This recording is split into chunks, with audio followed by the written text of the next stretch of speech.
Well, I think Philip Clayton's lecture is perhaps, his lecture highlighted perhaps the goal which we were initially imagining this conference would lead to. And it's very clear that perhaps many of us would agree that most of what he proposed is something which is doable in coming few years or in our works. This panel discussion is, we started thinking that this panel discussion would be just a discussion on the self. But now considering that we have opened our doors and windows, as Subhashji said, and we have also seen corridors and also expecting to have a tea, perhaps we'll like to open it up and not restrict it to just today, but for all the 3 days. So we also hope that the audience would participate. This is actually for all of us together, to talk together, to chat. And as I was expecting when I started organizing this conference, to bring together culture, traditions, and thoughts, which is not very easy, at least to sit in a matured way and talk. And there are very, very, very many ideas I'm sure will come up in the panel discussion. So please remember that this is an open discussion, and you're encouraged to come up in between with questions, and the microphones can be used. And I now leave for Philip to raise the first question to the panelists. Sure. The panelists have not been prepared with these questions, and we'll start with 2 or 3 to get them warmed up. And then we actually may call on speakers from earlier in the session to comment. And if we don't call on you speakers may choose to come to a microphone to comment. So may I ask my 4 learned colleagues to my left to respond with roughly a sentence each on these 2 questions. In your view, what is something significant that was achieved at this conference in at least 1 or more papers, presumably other than one's own? And what is something that we didn't yet achieve, but one might with further work in interdisciplinary studies of consciousness? So something achieved and something that we might someday achieve. I've been put on the spot. You can do it. It's wonderful. I've been in international forums in various ways, but for me to come back to this land, because I've been away for close to half a century now. So this coming together of East and West, if there is no such thing, the East or the West. But Indian thought being so provocative, so stimulating to so many people from different disciplines is something that I would not have expected, which is a very positive outcome for me. And then one task for the future? Exactly that asymptote that you are talking about, that gap definitely is there. My general sense was that my understanding of the scientific worldview, so to speak, was articulated rather well by logical positivism, Rudolf Carnap, among others. And that has been so much entrenched into the so-called scientific way of thinking that that perspective still has some specific axiomatic givens, such as materialism, such as verificationism. Those are taken for granted and not brought out in terms of epistemological discussion. Thanks. So if you can do it in 2 sentences, you get a gold star.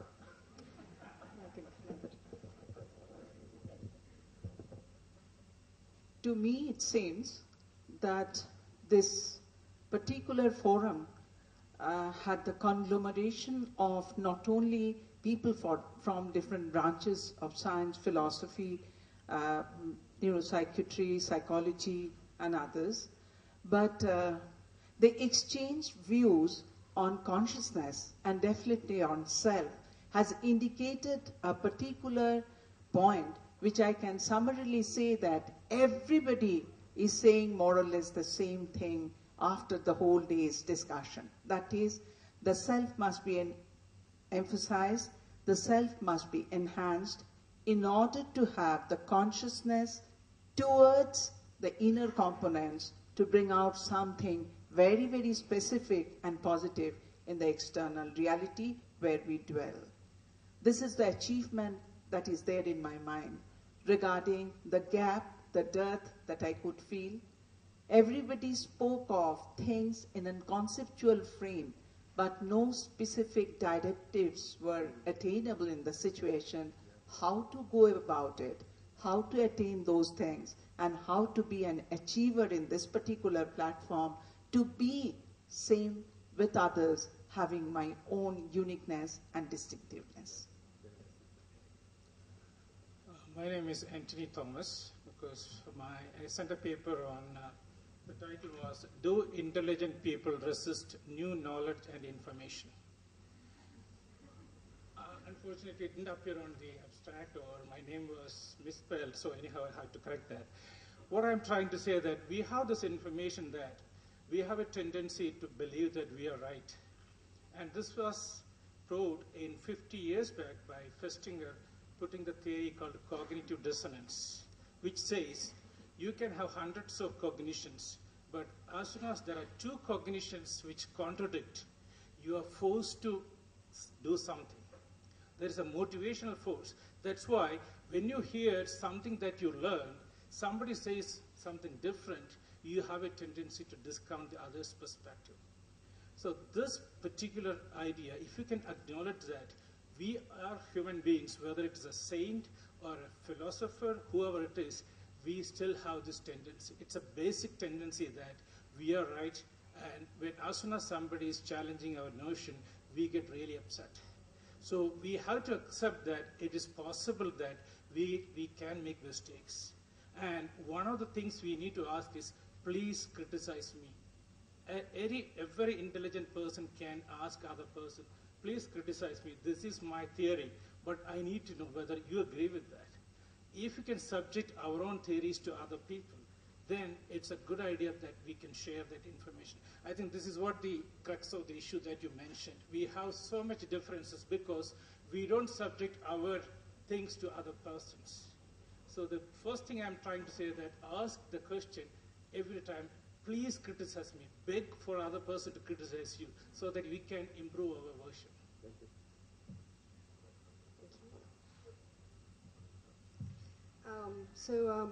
One thing that I thought that was achieved within this 3 days is, to my mind, the fact that phenomenology in the broad sense, in the broadest sense of the word, could really create maybe a kind of platform for having a circulation between the different disciplines, physics, biology, spiritual tradition, philosophy. So I had the feeling that maybe it could be a kind of common vocabulary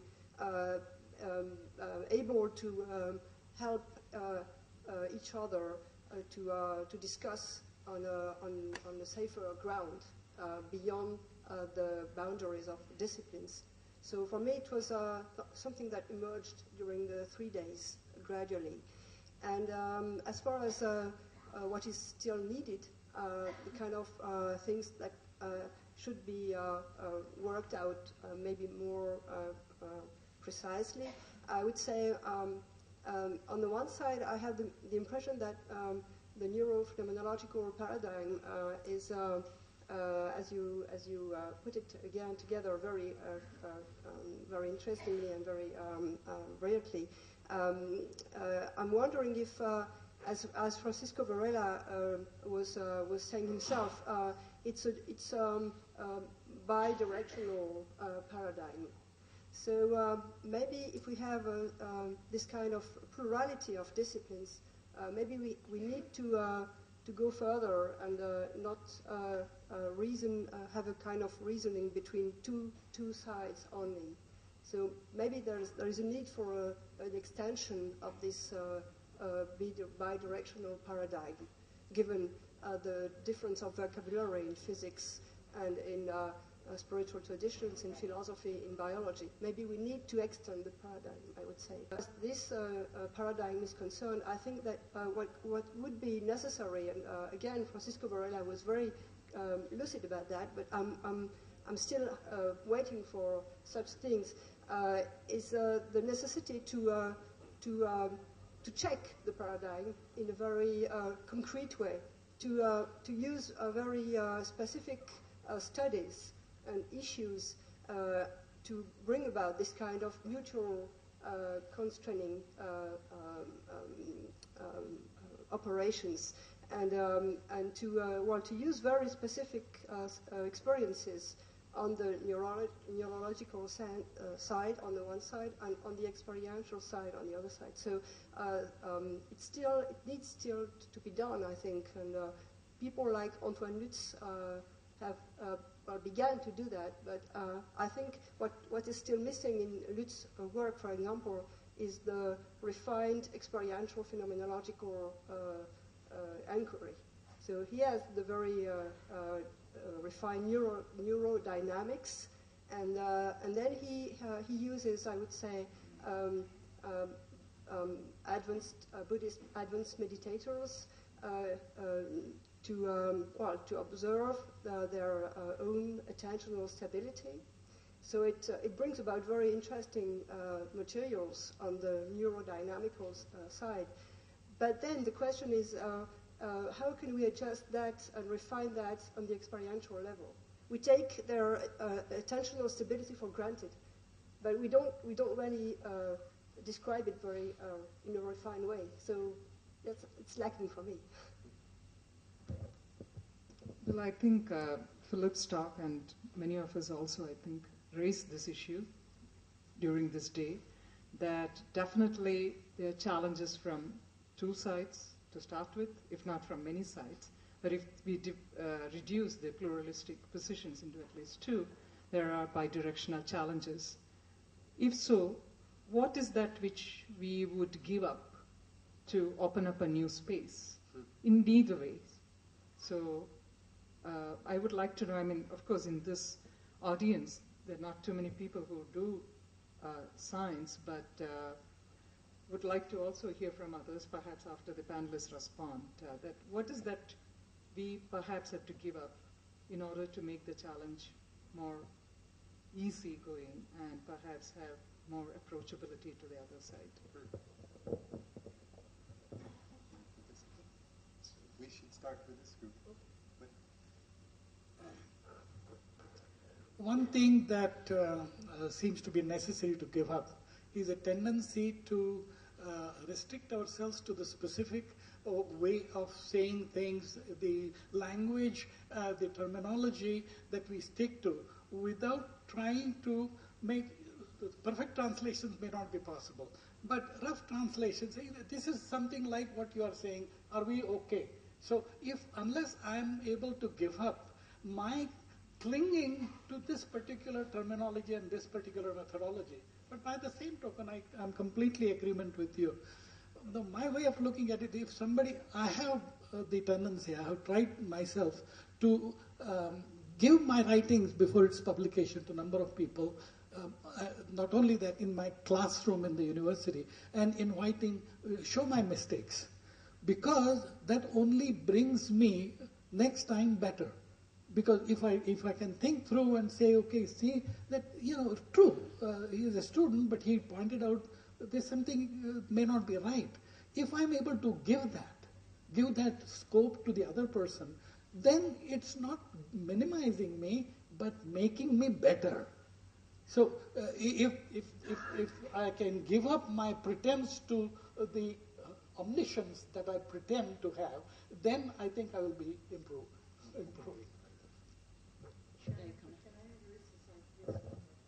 I mean, I think for philosophers, that's something given. We can always give up things because we actually thrive by giving up things and then formulating new things. But for science, is that easy? A very good colleague, a good friend of mine, he gave a distinguished speakers category speech. And I asked some questions in the end, and I said, by the way, your published work has been reviewed, and this is the kind of questions raised, and maybe you already know that, and therefore, he said very quickly, no, I don't read my reviewers. He doesn't need them. Okay, then I said, my goodness, okay, that's a wonderful way of being in your own cocoon. Not look, there is no window, let alone the door. To me, it seems, in the morning session, Professor Malvika Kapoor has pinpointed the concept of blinkers that we scientists, philosophers, and other academicians, we wear, maybe without knowing. These blinkers need to be given up in order to be accommodative regarding others and other things in life. These blinkers, in my own term, is the subjective rigidity. So we need to give up this rigidity and be little more health and ill health. Healthy narcissism is formative for all of us to have this self-actualization tendency of moving forward in life. The unhealthy narcissism kills our energy, burns our energy within ourselves, where I feel I'm being superior and everybody else is very, very down in comparison to me. If we give up this unhealthy narcissism and be little more balanced in our cognition and emotion, our actions will call for balanced situation in life. I would like to say that especially we have a tendency, it's called egocentricist behavior, and this is severe in the case of autism. And there are some research studies now showing that if you look at the autistic features, it is more among university population than in the general population. This is a published study. So what I'm trying to say that as researchers, we have a tendency to focus on something. This is one side of autistic thing. The other side is thinking only my way. So we have to get rid of these aspects, especially if you look at most of our research findings. Most of the research journals are our published successful studies. How many of the failed studies we publish? Probably we need to have failed studies journals. And we also need to have whatever the kind of achievements we have on one side of the wall, we have to put our failed things on the other side of the wall, which will again make us understand that we have both sides. I agree with what you said, and so I don't have much to add to this the thing that would be needed to to give up. Maybe what I could say, but I will speak about from my own situated point of view, is maybe the tendency I have very frequently to want to how can I say, to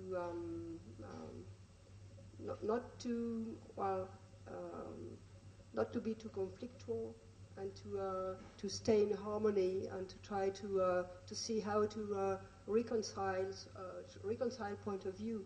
So maybe it might be interesting to give up this kind of soft view, and maybe to go more into, as you said, more into tensions and conflicts, but in the good sense of the word, in order to really be able to see clearer the limits, and to go beyond them. Because if you soften the things, then you blur and you get into confusion. So well, I will speak from my own tendency, and what I would try to give up is maybe this soft view, and try to see more clearly the conflictual things.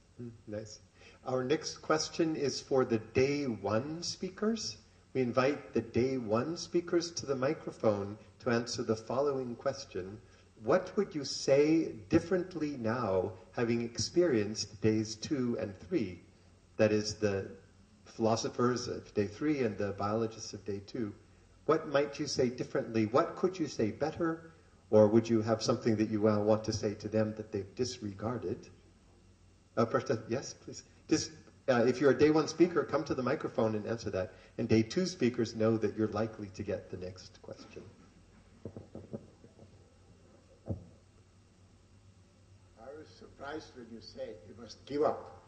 I'll narrate my experience that after doing 45 years of physics, I decided to give up physics and go into philosophy. And very soon I realized, and also stupidly, I gave away all my books. And I came here and I thought I will do philosophy.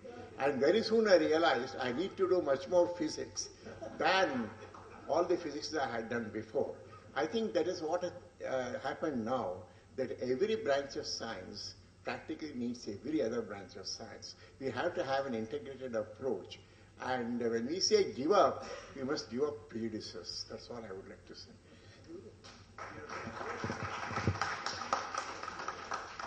Ramanath Kasik?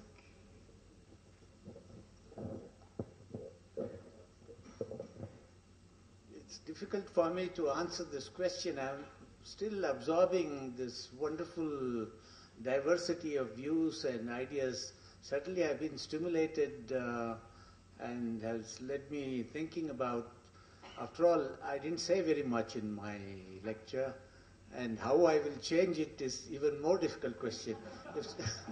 So, I hardly said anything other than, the elementary rudiments of physics and how we think about it. I presented it not because I know anything about consciousness. I thought that, as my title of the talk indicates, this may have some relevance. I don't know what that relevance is. Possible relevance of physics and cosmology to the study of consciousness. And these are some of the things. This is the world of it is.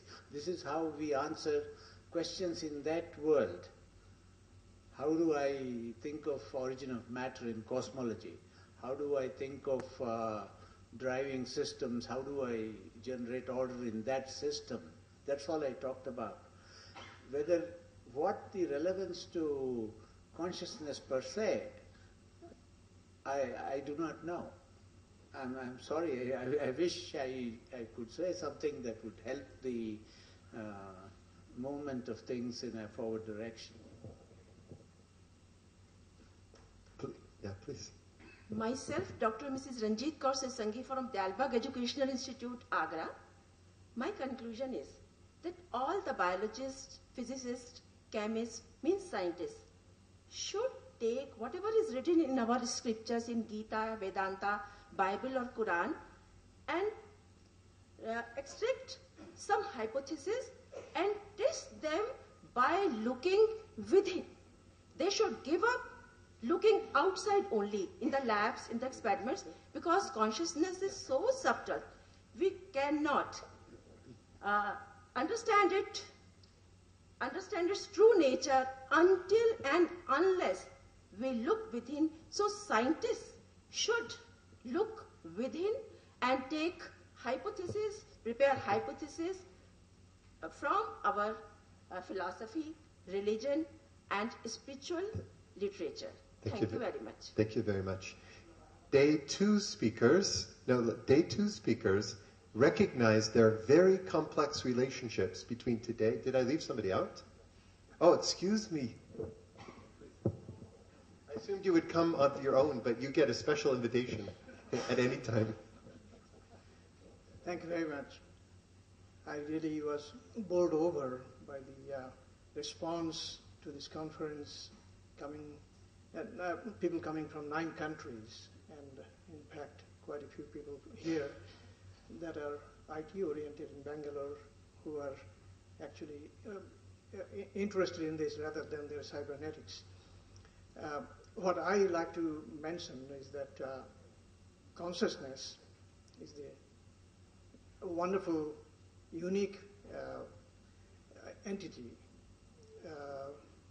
which actually makes the bond between science and spirituality, in the sense that it is the window through which we perceive reality, study our, get our information on science, and as well as use the logic of it to determine what is happening.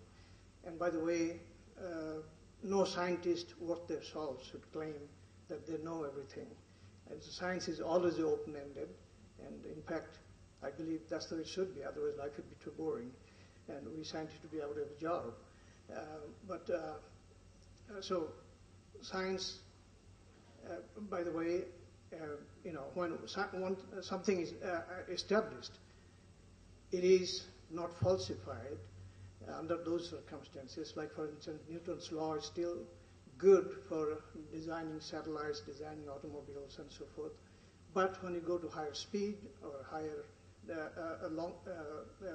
gravity, then it doesn't hold. You have to use Einstein's theory of gravity. And now Einstein's theory of gravity doesn't hold when you go to quantum dimensions, to Planck's dimension. So, but still, each one holds, and so far nobody had to take a Nobel Prize back in physics or any other sciences.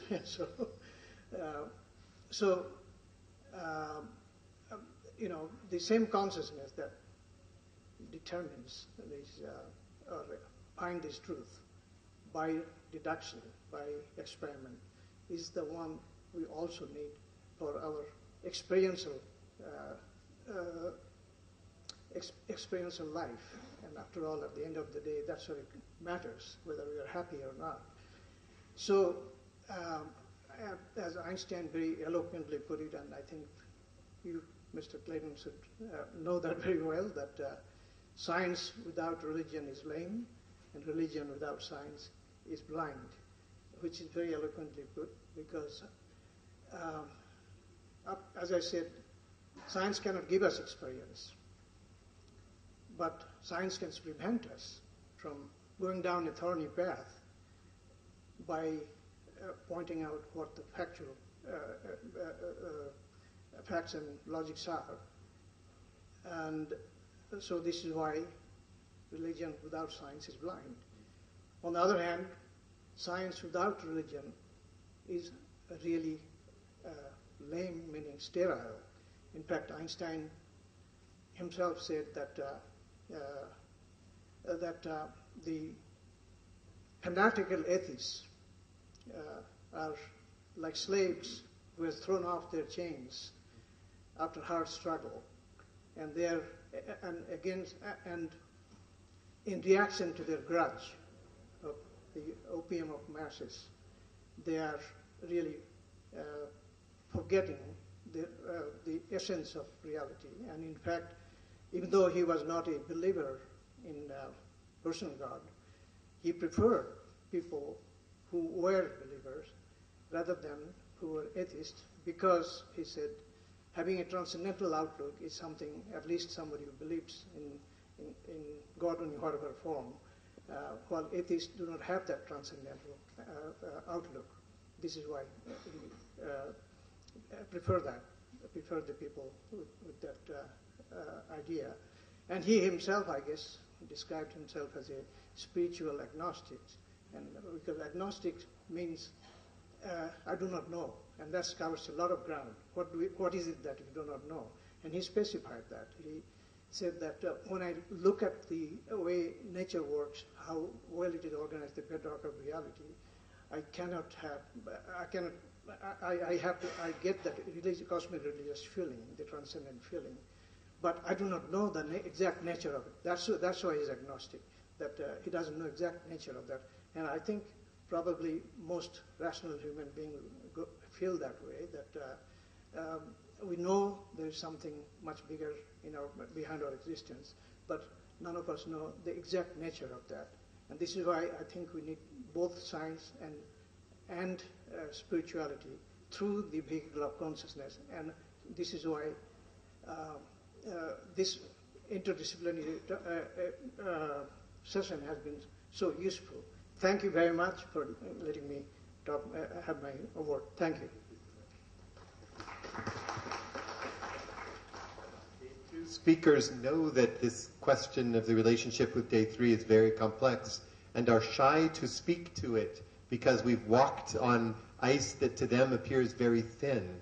Nonetheless, I ask you to take the boldness, if you're a day 2 speaker next, to say something that you might say differently, even if not changed, based on today.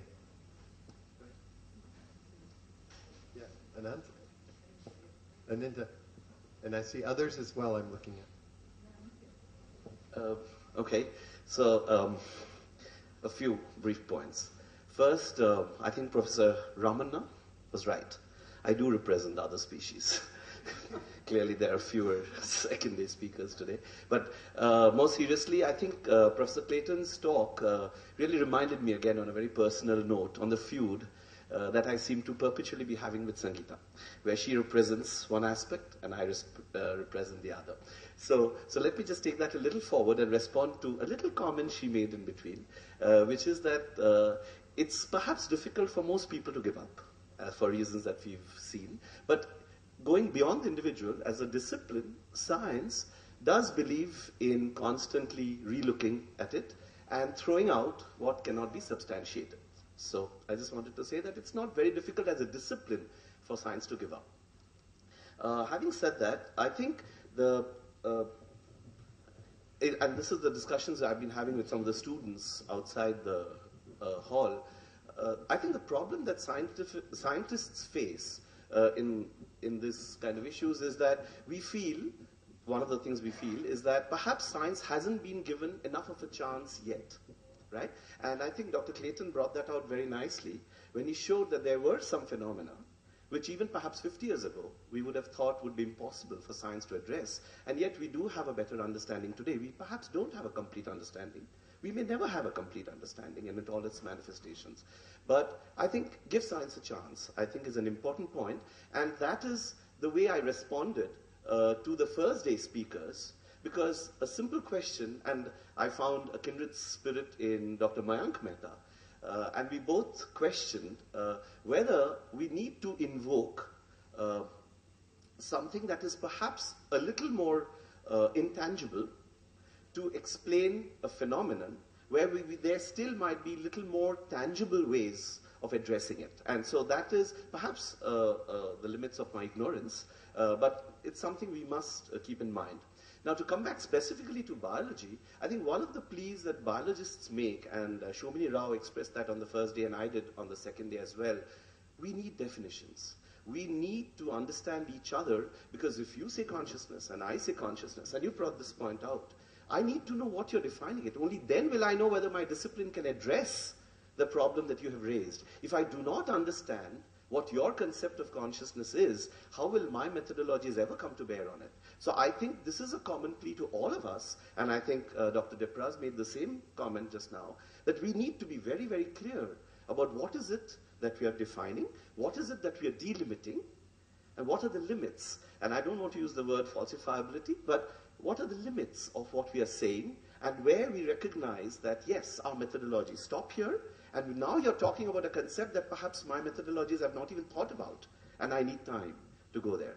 The last 2 points, I'm sorry, I might be taking a bit too much time, but the last 2 points I wanted to make is that the problem, when you talk about the asymptotes, I think the problem lies not so much in the discipline as in the individual. I think above everything, and I think he brought this point out also, we ourselves have to constantly relook at our own ideas, the way we present them, and perhaps that we have to change ourselves will be how the discipline will relook at these problems. It's not so much the discipline. You know, it's like Ernst Mayr said, science, I cannot define science except to say that science is what scientists do. So clearly, if I do science slightly differently, the limits of science will be extended. And so that I think is important. And the final point I think I wanted to make is, yes, when we give up, there has to be something that we need to absorb to fill up that space.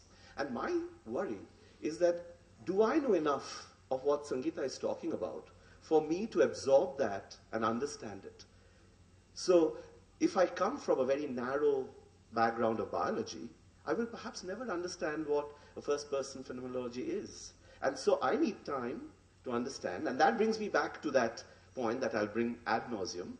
You have to make your position so clear that I can learn from it, and only then can my discipline contribute to it. Thanks. I just couldn't resist a reply to Anindya, because this has been continuing since 16 years, and I think it is the same. And one is what Anindya very clearly and nicely said is that give up what cannot be substantiated. I would 100% agree with him. But cannot be substantiated for whom? Because I think we all come up with presuppositions. So person doing biology already have a few presuppositions. So when the other camp has to substantiate, it has to be substantiated on certain beliefs and assumptions which are already taken as the final by the biologist camp. So which means I'll never be able to substantiate to you, because you are not going to believe me, or you're not going to, the concepts are so different. So here comes the problem that the worlds are going to be always different. So So do we accept that? Because in a sense, I will not be able to substantiate to you, and he will not be able to substantiate to me because our worlds are different. The constituents of our world is different. So my question is, again, continuing to the second argument which he said, so therefore let us have better definitions. Where are the limits? Can we recognize the limits? So let me put it a little more constructively. So by recognizing the limits, can we also understand the commonalities? So that can we recognize a space where we share than which separates us? Because that is what interests me, to discover a space which we share. Because finally I feel science is only a tool. And what is essential is something which makes us common. Because again, I say this to Anindya that though he uses the common paradigms of biology and related sciences, there is a philosopher in him which allows him to bring in concepts and to raise fundamental questions. So can we look for a space which brings people together? Because finally, at least to me, I believe, that whether you do science or whether I do philosophy, we both are human beings. And I think as Professor Bhaumik very nicely said, what counts at the end of the day is, are you happy about what you're doing? Which means what comes to the question is the well-being of a person. And if we have to discuss about the well-being of a person, certainly we have to bring in self-perceptions, attitudes, sense of purpose, and so on. We cannot escape from that. Which means, however much your data is objective, you are going to interpret it. You are going to influence it. You cannot avoid the place of your own self in the context of the data which you are analyzing. Objectivity 100% is impossible, I would think, whether even if it is in science. Thanks. I love that. Could we have one more biologist, one more speaker from day 2, and then I think Sangeeta wants to open it up. But one or two more biologists to say, what would you say differently, or how would you focus your talk from yesterday differently, given what has occurred today? Anil, you weren't in the room when I first posed that question, so I repose it to give you a chance, and I'm sort of staring at Rob, who's looking at his papers like students do when professors ask questions as well. How would you repeat or focus or say differently something that you said in yesterday's talk? So apologies for missing the early part of the panel discussion. But I have thought about this, and I think what I would do differently after having listened to the stuff going on today is really try to make more inroads into justifying the particular approach I was taking and justifying how, or maybe trying to see it more within the light of this neurophenomenological tradition, because I think I may have missed a trick here, because Francisco Varela provides, for me, one of the common grounds, somebody who is very, very, the founder of neurophenomenology, really, and somebody who took very seriously both traditions. And in my work, I've been very inspired by him, and by the way he, on the one hand, connected through his conceptual thinking these two different domains, but on the other hand, still made some very, very definite scientific contributions and managed somehow to not confuse the two too much. Make the separate contributions identifiably separate, yet at the same time, through his overall corpus of work, emphasize the benefits of thinking in these two different ways simultaneously.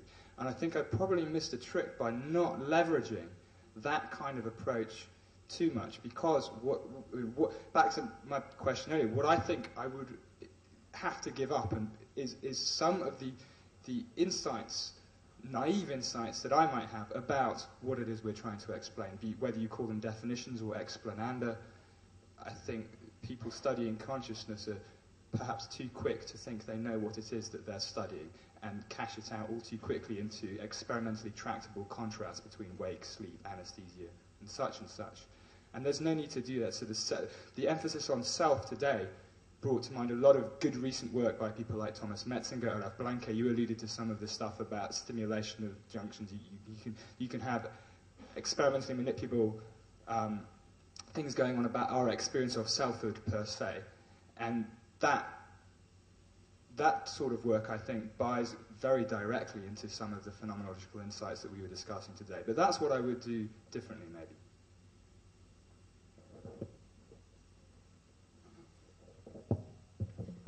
Well, I'm sure we could have continued this, but I think because of shortage of time, we open it up to the audience now, and people could come and yes.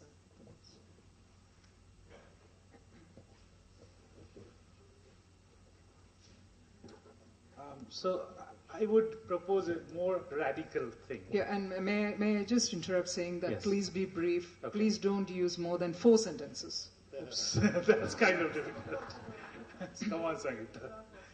So my approach would be, I think the hindrance to making creative progress in the consciousness field is due to us thinking of ourselves as specialists. So a physicist thinks of himself as a physicist.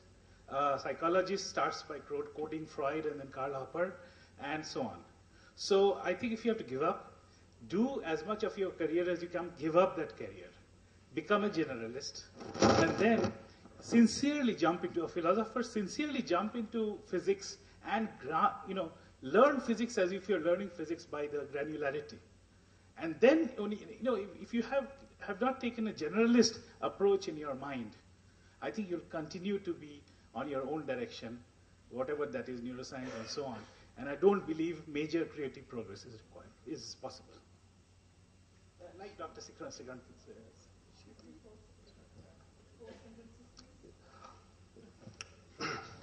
The first point I would like to ask is that, as many speakers have pointed out, that rigidity in the approach should give way to flexibility.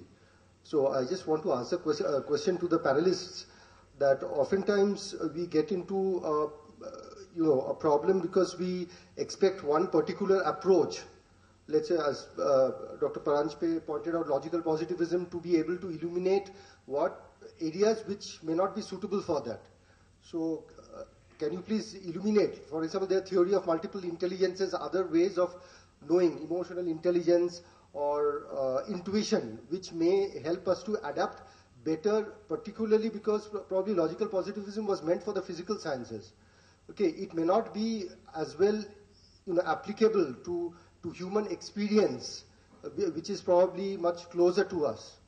Yes, perhaps we'll do this a little later because of shortage of time. Deepti, 4 sentences. Mind, brain, consciousness, neurophenomenology, and neurological science. Perhaps they're looking at different things.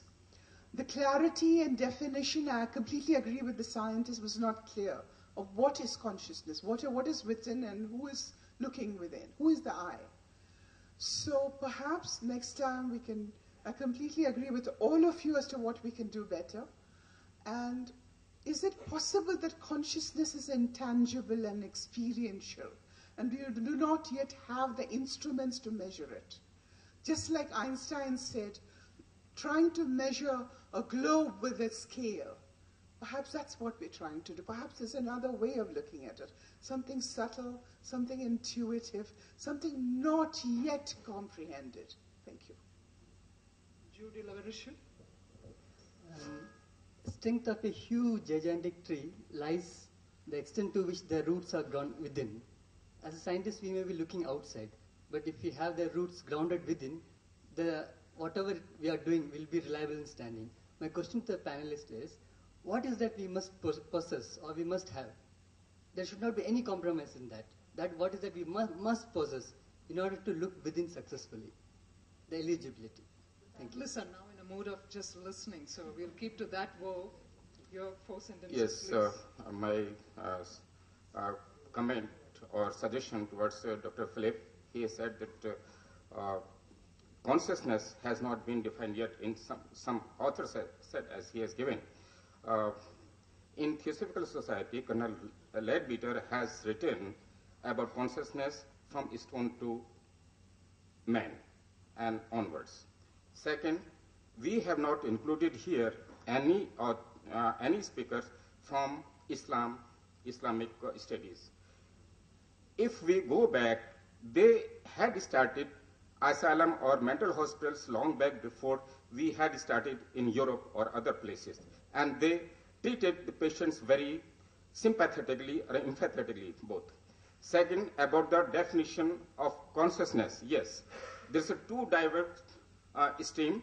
We can have cosmic consciousness, for which physicists or other scientists can work. And this animal or man consciousness can be studied by biologists and psychologists or neuroscientists. Here, again, speakers were not invited from neurosurgery or anesthesia discipline. I have given already feedback to that. Third one, we have not talked here elaborately about the altered state of consciousness. Please, next time, when we have, say, we can have some workshop, and in that we can decide all these things, definitions, etc., etc. Even UN has not been decided the definition of terrorism. Yes, Anuradha. I'd like to make a provocative observation, and that is that the word science seems to be hijacked by the materialistic reflection of the world, or the materialistic understanding of the world. The spiritual approaches are no less scientific if science has, or rather science is a definition of a certain scientific spirit. So I think the methodologies are different, the data, the means of collecting the data are different, but because there is a certain imposition or a labeling that this is superstitious, abnormal, paranormal, it is not even considered objectively. So just a... Both from personal experience as well as from some scientific studies, I have a belief which probably can be substantiated that mental disease is, patients with people with mental diseases or organic brain damage are actually more spiritual than normal beings. So the provocative question is, can medical science give up a pharmacological approach to treating, people with mental disease, but just give them maybe palliative care and treat them as people with an altered state of consciousness, which is valid in and of itself, rather than being normalized. So that's my question. Yeah, I talked about the windows and the doors and the corridors. I have another metaphor which I call the omega circle. Omega being the last letter gives us the top of the mountain view. And all of us are going to the mountain. As a physicist, as a biologist, and as a management people, as a neuroscientist. And on the top of this mountain is this circle.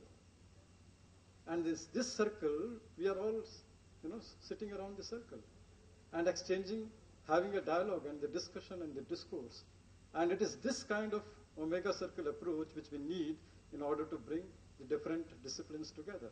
Otherwise, we are talking only from our rigid viewpoint, and we are not integrating just imagine in the circle, like the chakra, there is a T.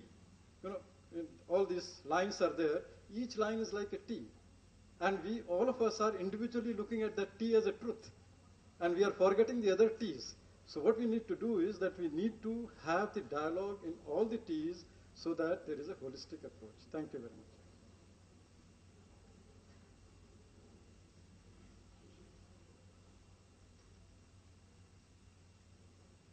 Is anybody else there with a question?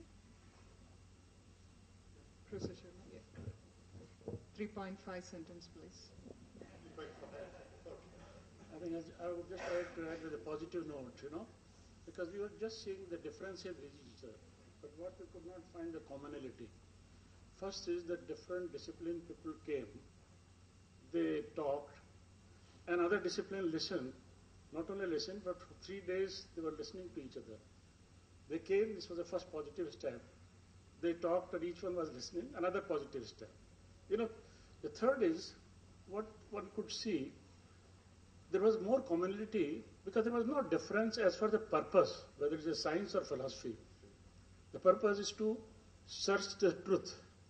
The difference was on the methodology, not about the purpose of this thing. That is, we are losing the focus. The purpose is the same, so this is an agreement. There is the divergence was about the methodology. The third point, which was there, which emerged, it was a conflict of space. Each individual, each discipline has a space. We should not try to encroach on the space of other, because then things would be much more easier. Say, like one of the things which we did, one of the institute, say like a center for human behavior, we would try to examine on one issue. We brought the neuroscientists, the other clinicians, the neurosurgeons, and say, okay, how are you going to meet together and solve this question? Like on one focus, and it was very easy to bring the synergy in those things. Thank you very much. Thank you, Professor Sharma. We started the conference by hoping that we'll be able to open up more spaces and ask open-ended questions. And I think that's what we have done during these 3 days. We have tried to raise open-ended questions, and if we have succeeded in doing that, I think that's the success of the conference. Because again, as we raised in the beginning, perhaps what we are interested is not to reduce everything to one theory, but to have multiple theories so that we have multiple perspectives. And each of these multiple perspectives, in turn, would nourish and enrich our own perspective. Because finally, I think we believe in transformation of ourselves, and also perhaps the way in which we see our data, whether it is the data which belongs to the realm of subject or the realm of the object. Thank you very much.